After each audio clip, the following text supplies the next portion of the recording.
Hi, I'm Meaghan Podlaski. I'm a graduate student at RPI working in LSAT Lab, and this is our work on parameter estimation of user-defined control system models for the Itaipu power plant using Modelica and OpenIPSL. I'll go over the Itaipu power system and the user-defined power system controls. Then I'll go over the software tools we use to develop the models and the automated parameter calibration process. Then I'll go over the methodology behind that automated parameter calibration. And finally, have a case study on 2 faults that affected the power system. The Itaipu power plant is a hydro plant with 20 generators between Brazil and Paraguay. 10 are rated for 737 MVA, and the other 10 are rated at 823.6 MVA. Each generator produces 700 megawatts, which is enough power to supply power to a city of 1.5 million people with just that one generator. Here we're only going to look at one of the 737 MVA salient pole generators with a phasor measurement unit, or PMU, attached to the terminal bus of the machine. A PMU is a device that monitors and records faults that occur on a system so we can go back and look at the data and analyze what happened later. CPS development requires well-designed models, especially when it is difficult to develop prototypes. This plant is a prime example of that because we can't develop a second prototype of a huge 14 gigawatt plant. So we have to know, how do we take a modeling approach that is suitable for cyber-physical system development, and how are the models we're developing accurate using statistical measurements such as PMU measurements? The first software that we used to develop our Modelica system was OpenIPSL. It's an open source Modelica library for power systems. It's a robust library with software-to-software validated models from lots of popular power systems analysis programs. It's friendly to users who are familiar with power system analysis tools like PSSE and PSAT. The latest version comes with a hybrid 3-phase positive sequence interface, and you can download it at the link that's at the bottom of the slide. We then linked our models that we developed using Modelica with the Functional Mockup Interface Standard, or FMI standard. The motivation behind the FMI standard is we need to solve large-scale integrated modeling and simulation engineering problems, and the FMI standard provides an open interface standard for model exchange between different modeling and simulation environments and tools. There's 2 approaches to this. The first is we can export a model from one tool and import it into another tool for simulation, or we can co-simulate models in different tools. In this case, we export a model that we developed in Dymola, package it up as an FMU, and import it into Simulink for simulation. The other software that we used was RAPID, which stands for Rapid Parameter Identification. It's a MATLAB toolbox that provides a general framework to solve system identification problems.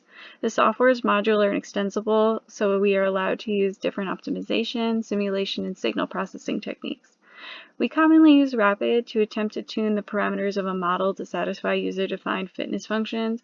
So in our case, we use the measurements or the PMU data as an input to RAPID. Inside of RAPID, we define the calibration parameters, the model that we want to use, the limits on those parameters, the optimization method. We simulate the FMU that we developed in Simulink. That FMU puts out an output result that we compare to the PMU measurements, and we calculate the residual. The residual is then put back into RAPID, which then determines a new set of parameters, or if we are at the optimal set of parameters. Here is what the Itaipu system looks like when we implement it using Modelica in Dymola. It consists of 3 main parts. Inside of the pink box is the power system itself, so the generator and its corresponding controls. In the green box is the interface to interface the PMU data in the orange box to the rest of the power system.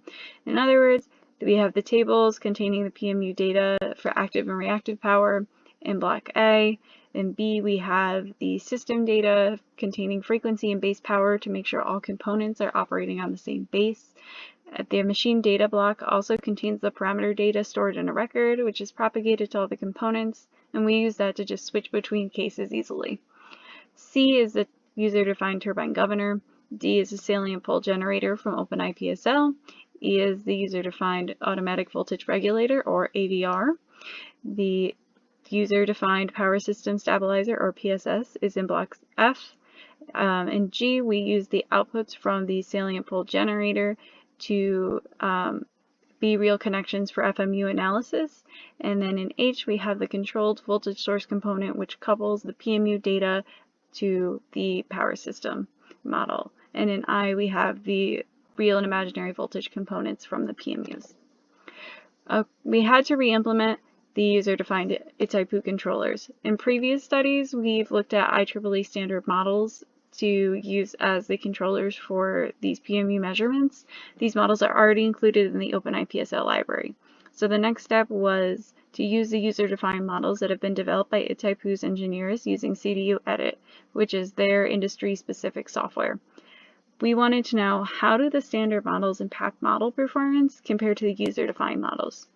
We first had to re-implement a lot of the functions to Modelica equivalent user-defined models.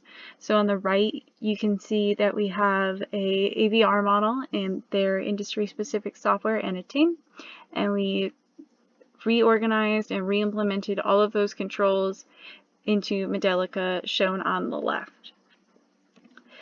Because we had to re-implement these models, we needed to know that we could trust them. To prove that we can trust these simulations for a parameter calibration study, we had to validate them. We used a single machine infinite bus system that we developed in both Modelica and Anateam. And on the right, you can see that we have equivalent results from the two softwares, so we can trust that our models are going to produce consistent results that you would expect from Anateam. Now that we have a model that we can trust and is correct, we put it into an FMU to be exported to simulate in Simulink with Rapid. On the right is what that would look like in Simulink. In block A, we have our input voltage measurements split into a real and imaginary component. These are the same measurements that were in the Modelica model. They were just removed and they're now real inputs. So in block B, we have our FMU of our Modelica model. The output of the FMU is in block C. D is the measurements of the real and reactive power for just graphical comparison. In E, we have the output of P and Q from the FMU to go into the workspace. This value is updated every iteration because it's resimulated every iteration. In F, we have scopes to monitor the simulated response against the measurements during each simulation run. So, up to this point, we've developed our system in Modelica using OpenIPSL, and we've re-implemented the models from Anateam and CDU Edit. We've exported this model as an FMU using Model Exchange. We've put this FMU in Simulink, and we've configured it with Rapid to compare to the PMU measurements. Now we need to use the Rapid toolbox to calibrate the parameters of the machine, AVR, PSS, and turbine governor sequentially for two sets of measurements.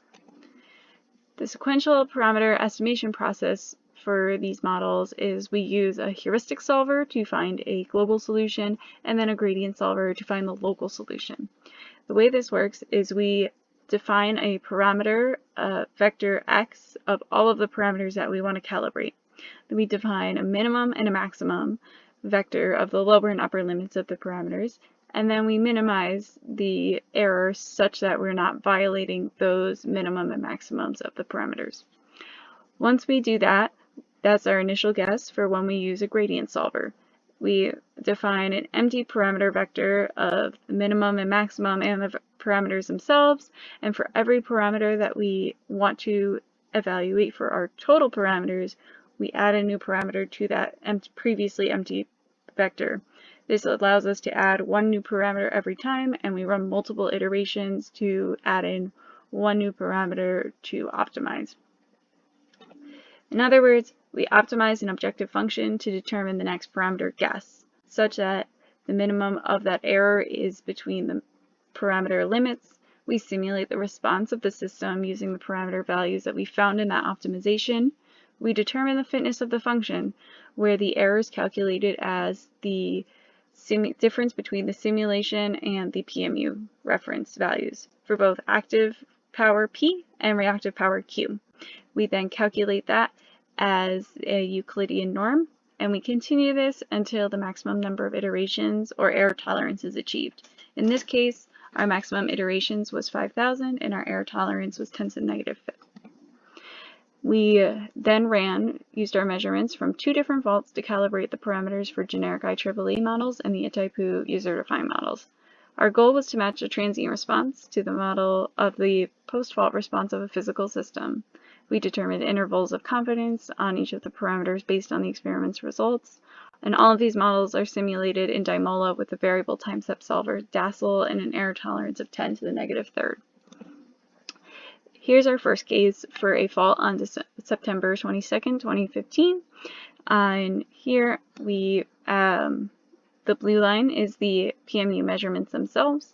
The red dash line is the optimization up to the PSS calibration. So we calibrated the generator, AVR, and PSS.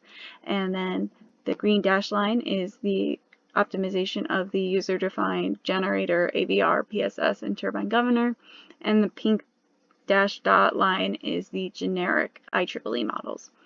Here you can see that there's a possible modeling error of the generator and control models because it pushes the active power generation higher during the fault at the 1 second mark, and when it comes to settling post-fault response, the turbine governor pushes the active power up to a higher value than it should be when we are considering the user-defined turbine governor. We see this also on the bottom in the reactive power. It pushes the reactive power consumption higher than it should be. The generic models also have a lower Euclidean norm error compared to the user-defined models. Again, here's a second case of a fault on November 2nd, 2016. The generic IEEE models perform significantly better than the Itaipu user-defined models again. The active power, there's really not as much of a difference, but you can see a significant error caused by the user-defined turbine governor in phase D, which is the optimization of the generator, AVR, PSS, and turbine governor. So it's consuming a lot of reactive power, and we need to improve the user-defined model or switch to a more detailed IEEE standard model instead. So we looked more into where this error is coming from in the user-defined turbine governor model. It causes a high error, so we replaced the turbine governor with a standard IEEE hydroelectric turbine governor model. The IEEE model shows more of an accurate response in the user-defined governor model because the Itaipu model might have some control component that causes it to absorb high amounts of reactive power after the fault. You can see in both simulations that the IEEE model produces more consistent results to what the actual system's doing.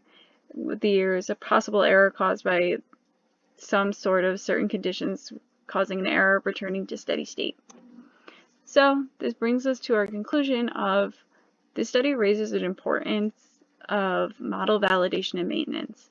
Thanks to the ability of PMU measurements, increased and expanded model maintenance and validation is becoming more possible. Previously, especially in power systems, we would have to wait to take measurements either during commissioning tests or wait until the plant was taken offline for maintenance. Now we can stay up to date, day to day, seeing how the plant progresses over time. Prior to performing the parameter calibration, though, we expected that the user-defined models would produce way better results. But the Itaipu models were likely defined in the early 1990s prior to any standard IEEE models, so there might have been some sort of changes in the model and physical system since its creation that might have not been reflected in the models due to poor model maintenance. This also brings up the importance of reusable and replaceable models. The IEEE models might be more simple, but they have a broader application scope that can capture system dynamics with better accuracy. Although we have a more detailed model from Itaipu, it obviously hasn't been maintained over the years.